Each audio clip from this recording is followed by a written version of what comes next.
In the old Supreme Court chambers of the state Capitol building, Colorado history is remembered in a stained glass window that honors Chin Lin Sou.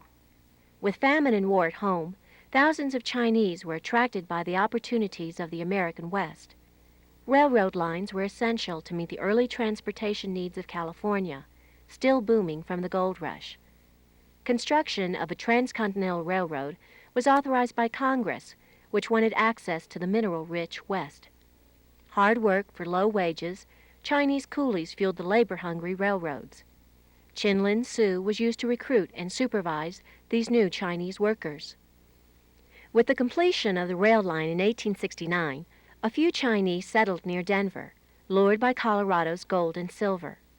The territorial government, anxious to hasten the development and early prosperity of Colorado, encouraged Chinese immigration to supply the demands for cheap labor.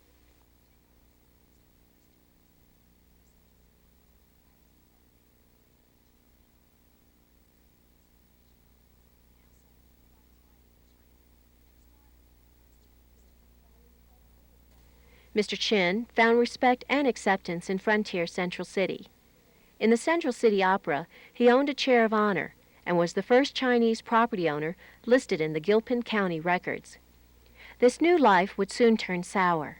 In 1874, the Chinese workers in nearby Netherlands were threatened with harm by Italian and Irish miners who had lost their jobs to them. The Chinese miners of Central City were attacked by whites, who cut off their long black queues and ran them out of town.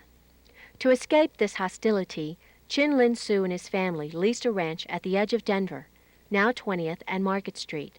The area around Market Street, known as Hop Alley, would become Denver's Chinatown, an attraction for luxury-starved frontier wives.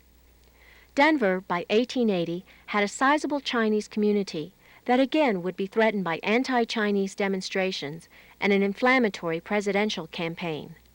Concerned that California had been ruined by cheap Chinese labor, the Rocky Mountain News warned its readers that Colorado was in danger.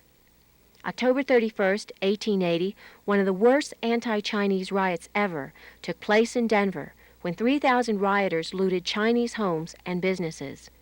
Despite this violence, Chin Lin Sou continued to live in Denver with his family until his death in 1894.